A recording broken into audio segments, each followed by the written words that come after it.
नमस्कार साथियों। कई लोग मुझे पूछते हैं कि सर CLI कैसे बना जाता है, तो CLI के लिए हमको क्या क्या तैयारी करनी है और कुछ टिप्स दीजिए। तो मैंने सोचा चलो वीडियो बना के एक सबको टिप्स दे देता हूँ। तो CLI का ख्वाब देखने से पहले ध्यान रखना है आपको को CLI की ड्यूटी क्या है। CLI की ड्यूटी 24 घंटे की ड्यूटी है।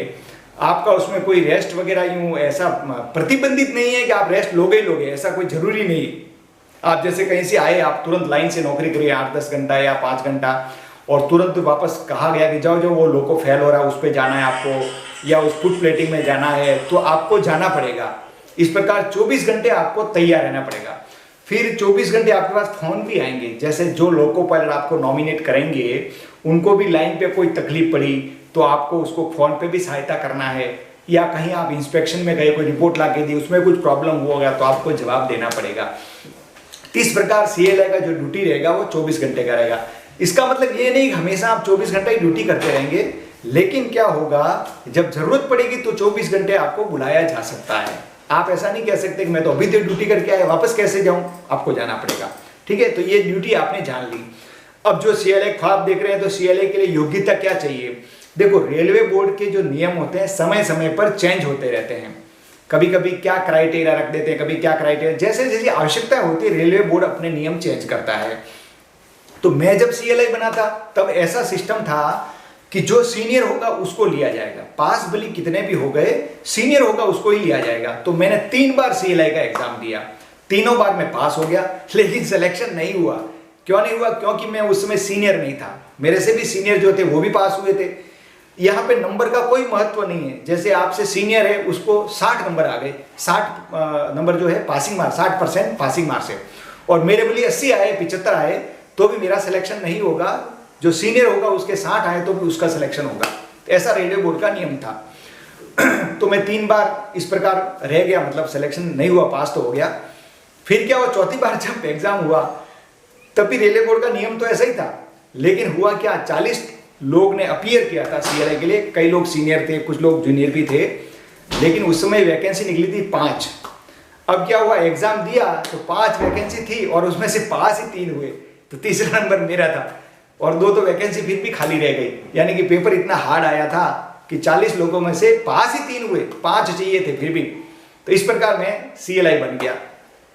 अभी CLI बनने के लिए वापस नियम चेंज कर दिया। बीच में वापस ऐसा नियम लाई थी सरकार कि जो जूनियर है वो भी अगर मार्क्स ज़्यादा है तो उसको CLI, ऐसे कई लोग बने भी हैं, तो उनकी किस्मत है वो। अभी वापस ऐसा नियम ला दिया सरकार ने, रेलवे बोर्ड ने, कि जो सीनियर होगा उसको सिलेक्ट किया जाएगा, उसके पासिंग मार्क आ जाएंगे तो। जूनियर के ज़्यादा होंगे तो भी उसको सिलेक्ट नहीं किया जाएगा। ऐसा इसलिए कि 7वां पे कमीशन आया, उसमें पे एनोमली ज़्यादा हो गई है। जैसे अभी मेरे जो जूनियर है उनका बेसिक जो है मेरे से कई गुना ज़्यादा है, ये पे एनोमली के कारण।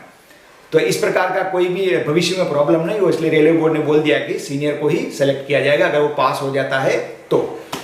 अब CLI के लिए आपको तैयारी क्या करनी है। फॉर्म तो आपने भर दिया, मैं तो कहूँ सभी को एग्जाम देना चाहिए, उससे एक्सपीरियंस बढ़ता है और आपको जस्ट आइडिया होता है कि किस टाइप का पेपर आता है।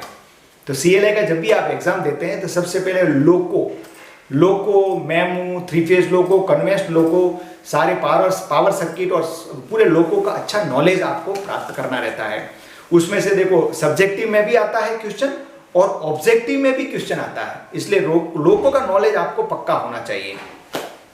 उसके बाद में TRD, ट्रैक्शन डिस्ट्रीब्यूशन से संबंधित जो OHE के तार होते हैं ना, उससे संबंधित थोड़ा कोर्स है कि भाई OHE के तार में कौन कौन से तार होते हैं, उनको क्या क्या कहते हैं, कहाँ कहाँ से वो टूट सकते हैं, क्या हो OHE का ब्रेकडाउन हो जाए क्या करना चाहिए, इस प्रकार की जो बातें होती है वो कोर्स में लिखी हुई है, तो वो आपको तैयार करना पड़ेगा। उसके बाद में लोको का शेड्यूल इंस्पेक्शन कब कब होता है, लोको का जो रिजनरेटिव ब्रेकिंग और KWS निकालते हैं वो कैसे निकालते हैं, वो सब बातें भी आपको पक्की याद करनी होगी। इस प्रकार का कोर्स है। उसके बाद में हिंदी जो अपनी लैंग्वेज है, राजभाषा, उसकी भी एक बुक आती है, उसको आप रेफर कर सकते हैं। उसको पढ़ के उसके बारे में जो नॉलेज होता है, अधिकतर प्रश्न आता है धारा 3/3, फिर क ख क्षेत्र में कौन कौन से अपने राज्य आते हैं, वो सब बातें आपको याद करनी होती है। उसका भी 2-3 क्वेश्चन आते हैं हिंदी के भी, एक तो बड़ा क्वेश्चन आता है और ऑब्जेक्टिव में भी 2-3 क्वेश्चन आते हैं। उसके बाद थोड़ा TLC का जो मैनेजमेंट है वहां से संबंधित क्वेश्चन भी आते हैं, जैसे आउटेज निकालना, लॉबी का जो क्रू का लिंक बनाना, ये कैसे बनाने हैं, इस प्रकार की जो व्यवस्था होती है उससे संबंधित काफ़ी क्वेश्चन आते हैं, और मेमू से संबंधित भी काफ़ी क्वेश्चन आते हैं। तो और छुट्टियों के यानी कि एडमिनिस्ट्रेशन से संबंधित जो होता है ये, और ट्रैफिक का नॉलेज जो अपन उदयपुर में पढ़ते हैं ना, यातायात से संबंधित, वो भी कोर्स उसमें आता है। यानी कि सारा जो लोको पायलट में आप काम करते हैं वो सारा कोर्स आपको थोड़ा मेहनत करना पड़ता है, उसके लिए हार्ड पढ़ाई करनी पड़ती है।